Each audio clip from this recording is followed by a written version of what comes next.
नमो नमः। भवतां सर्वेषां स्वागतम। विद्यार्थियों, आप सभी का स्वागत है संस्कृत कक्षा में। और आज हम आपसे चर्चा करने जा रहे हैं बीए भाग तृतीय के पाठ्यक्रम में सम्मिलित तर्क संग्रह।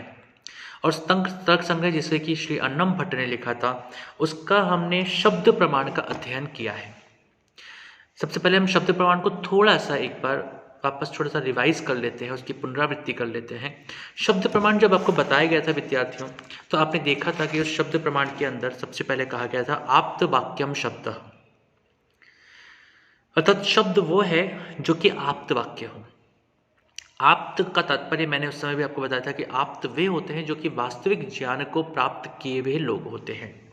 यथार्थ वक्ता जो होते हैं, यथार्थ को जानने वाले जो होते हैं, उनके द्वारा बोले गए जो वाक्य होते हैं, उनके द्वारा जो कथन कहे जाते हैं, उनके द्वारा जो सिद्धांतों को प्रस्तुत किया जाता है, वही वास्तविक रूप में शब्द प्रमाण है।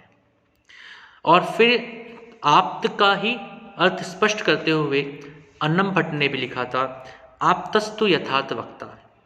आप्त वह है जो यथार्थ वक्ता हो। वाक्यम पद समूह, और वाक्य वह है जो कि पद का समूह हो। अर्थात पदों के समूह से, पदों के मिलने से पदों का जो समूह होता है उसी को वाक्य कहा जाता है। यथा गाम आनय इति, जिस प्रकार से गाम आनय, गाम आनय, गाम गाय को, आनय लाओ। तो गाम शब्द जो है वो गो शब्द का प्रथमा विभक्ति का द्वितीय विभक्ति का एक वचन है, और आनय शब्द जो है वह आ उपसर्गपूर्वक नी धातु का लोट लकार मध्यम पुरुष एक वचन है। ये दोनों पद हैं, और इन दोनों पदों का जो समूह है, इन दोनों पदों के मिलने से जो बना वह वाक्य हो गया शक्तम पदम। और फिर पद के लिए कहा गया शक्तम पदम, अर्थात जो समर्थशाली है, सामर्थ्यशाली है, जिसमें अर्थ प्रतिपादन की क्षमता हो, जो अर्थ का बोध करा सके, उसमें ऐसी क्षमता होनी चाहिए, ऐसे सामर्थ्य होनी चाहिए, उसी को पद कहा गया। और फिर कहते हैं कि किसी भी पद में से जो अर्थ प्राप्त किया जाता है, वह अर्थ प्राप्त तब ही हो सकता है जब उसके अंदर वह सामर्थ्य हो। और यह शक्ति जो है, वह शक्ति जो है वह ईश्वरीय शक्ति है, एक प्रकार से ईश्वरीय उपदेश है, या ईश्वरीय हमारे अंदर एक शब्दों को, वर्णों को जानने की एक सामर्थ्य है। और शब्दों में जो ये सामर्थ्य है, शब्दों में जो ईश्वर शक्ति है, उसी के लिए कहा गया है अस्मात् पदात् अयम अर्थो बोद्धव्यः इति ईश्वर संकेतः। इस पद से यह अर्थ हम स्वीकार करें या इस अर्थ का बोधन करें, यह जो शक्ति है, इस शक्ति को ही ईश्वरीय संकेत के रूप में समझा जा सकता है या जाना जा सकता है। इसके अध्ययन के बाद में हमने वाक्य के अर्थ ज्ञान के हेतुओं के बारे में अध्ययन किया था, जो कि 3 प्रकार के हैं, योग्यता, आकांक्षा और सन्निधि। अर्थात आकांक्षा, योग्यता और सन्निधि, ये 3 प्रकार के वाक्य के अर्थ ज्ञान के हेतु होते हैं, जिन अर्थ ज्ञान के हेतुओं के बारे में बात की गई थी। फिर कहते हैं कि वाक्यम कतिविधम, वाक्य कितने प्रकार का होता है। तो वाक्य के लिए पहले तो कहा गया था कि वाक्य वह है जो कि पद समूह है। तो पदों के समूह को वाक्य कहते हैं। पहली बात तो आप ये विशिष्ट रूप से जाने। एक बात थोड़ा सा और समझें आप लोग कि बिना पदों के हम वाक्य का निर्माण नहीं कर सकते। इसीलिए एक सिद्धांत है, एक सूत्र है, जिसमें कहा गया है अपदम न प्रयुंजीत, अर्थात कभी भी वाक्य निर्माण करते समय पर हम जो पद नहीं है उसका प्रयोग ना करें। इसको हम ऐसे समझ सकते हैं विद्यार्थियों की, जैसे कहा गया है कि राम गच्छ,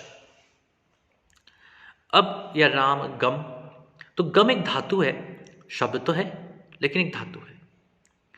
राम भी एक शब्द है, लेकिन राम और गम इन दोनों से वाक्य नहीं बन सकता। अगर राम और गम इन दोनों से वाक्य बनाना है तो राम के आपको शब्द रूप बनाने होंगे, जैसे कि रामः, और गम से आपको लकार में धातु रूप बनाने होंगे, जैसे कि गच्छति, या किसी अन्य तरह का कोई प्रयोग, हम प्रत्यय का प्रयोग कर सकते हैं। लेकिन इस प्रकार से कोई ना कोई प्रयोग करते हुए ही हम जब उन शब्दों को प्रयोग करते हैं वाक्यों में, तो उसको पहले हम पद में निर्माण करते हैं। तो जब राम जो है वो रामः बन गया और गम जो है वह गच्छति बन गया, तो रामः गच्छति।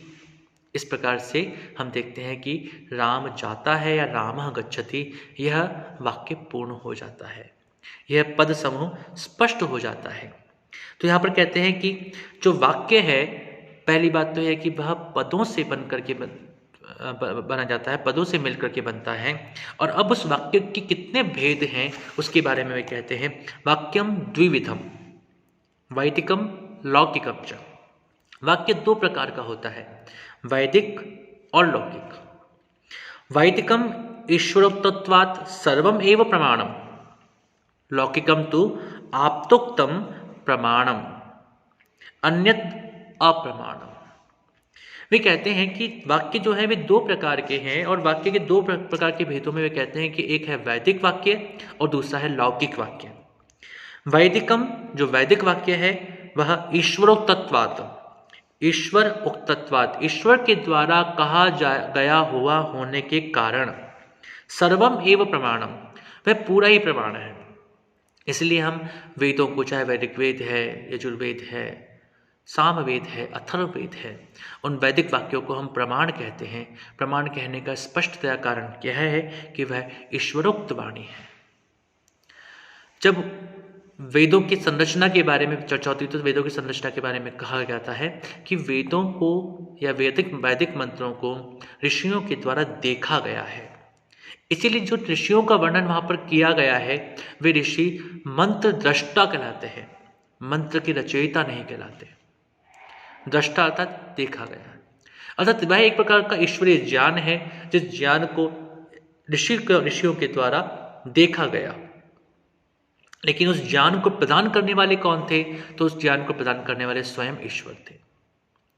ऐसा मान करके ही, इसी प्रकार से ही हम वैदिक सिद्धांतों को, वैदिक धर्म ग्रंथों को या वैदिक मंत्रों को स्पष्ट रूप से जानते हैं और समझते हैं।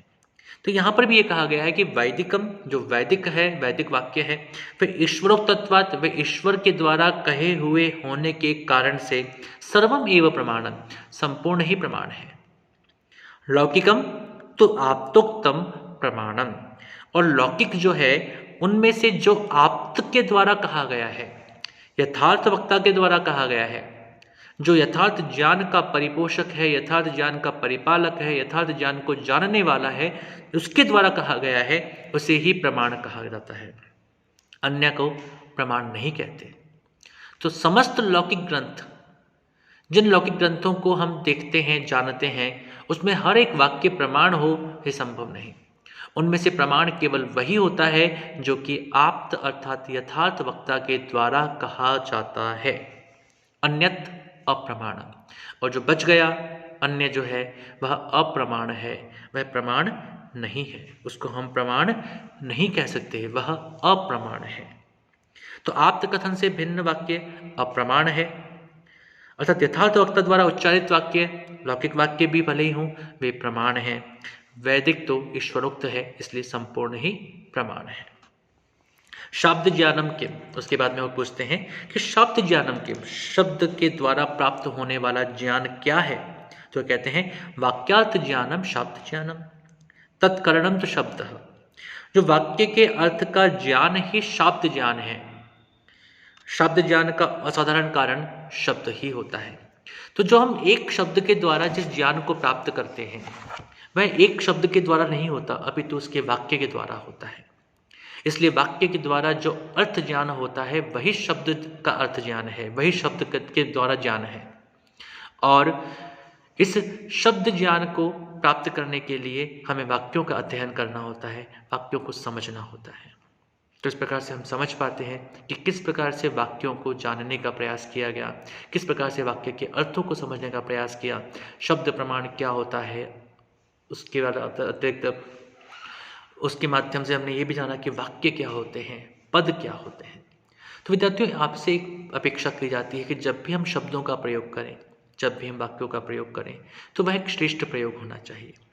और श्रेष्ठ प्रयोग इसलिए होना चाहिए क्योंकि उस श्रेष्ठ प्रयोग के माध्यम से ही हम अपने विचारों को, अपने सिद्धांतों को, अपने सूत्रों को स्पष्टतया लोगों के सामने अभिव्यक्त कर सकते हैं। और यदि हम ऐसा नहीं कर पाते हैं तो कहीं ना कहीं हम जिन शब्दों का प्रयोग कर रहे हैं, जिन वाक्यों का प्रयोग कर रहे हैं, उसमें बहुत स्तर पर कमी है। आप शब्द को और वाक्य को जानने के लिए दो काम कर सकते हैं। शब्द और वाक्यों को जानने के लिए अच्छे अच्छे ग्रंथों को पढ़ सकते हैं, उनका अध्ययन करें।